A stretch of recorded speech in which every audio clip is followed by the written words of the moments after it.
Okay. Last week, me and my roommate, we were delivering cookies to one of our friends who had done something for us earlier that week.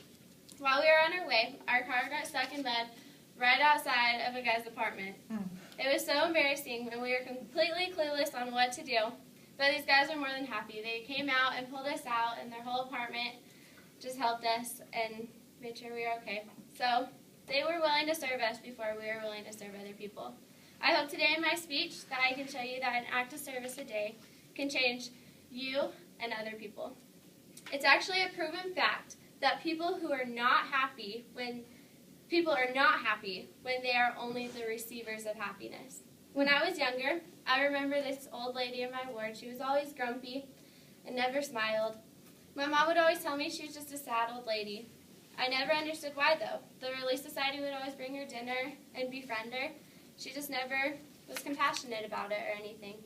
But she never responded as being grateful. Even when my mom would take her dinners or even flowers, she always was just an old grump about it. But there was one time that I remember. My mom was a Relief Society activities coordinator, and they were doing a service activity.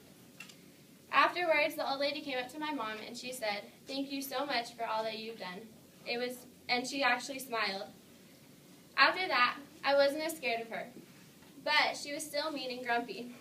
But when she was serving someone else, she was actually happy, which is something that we should all do and think about before we do service. We should be thinking of others too. Sometimes it's hard to realize how service can actually change your life. Like the old lady in my ward, she didn't, but her ways did change that day, and her attitude towards the situation changed. A few weeks ago, my roommate and I noticed a girl in Relief Society who was really sad. She wasn't as talkative as she usually was, and when she talked, she sounded like she was going to cry. So my roommate and I decided to leave her a note, telling her how beautiful she was. We had thought that it didn't affect her at all, but later that day on Facebook, we realized that it had changed her whole mood around, and she was so grateful for what we had done. Imagine a world where where no one wanted to do service. Everyone would be grumpy, and everyone would be sad, and as soon as you walked out that door, it would be every man for himself. But imagine a world where everyone served each other. Everyone would be so much more happy and more willing to help everyone. It would be such a better place. In a research done by the Random Acts of Kindness Foundation, they made 4 steps to create a culture of kindness. Number 1 is to educate yourself. Go out and learn and experience for yourself what Random Acts of Kindness can do for you and for other people. Number 2 is to make an activity out of it. Each month or each week, plan with a roommate or even just a friend to do an act of service all together. This way, it makes it fun doing it, and you're showing other people how acts of kindness can affect people. Number 3, share on a weekly basis.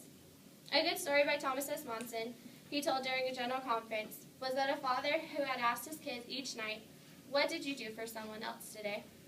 With these kids expecting that question, they would go out each day thinking to themselves that they made sure to do an act of kindness. And number 4, finding the opportunities to practice. Like the kids in this story, they looked each day for someone to serve. We should be looking each day and asking ourselves, what did you do for someone today? Just like we should on our mission. It always has a positive effect, and we can always prayerfully find someone who's in need of service, because you never know when you're going to have to pull those girls out of the mud.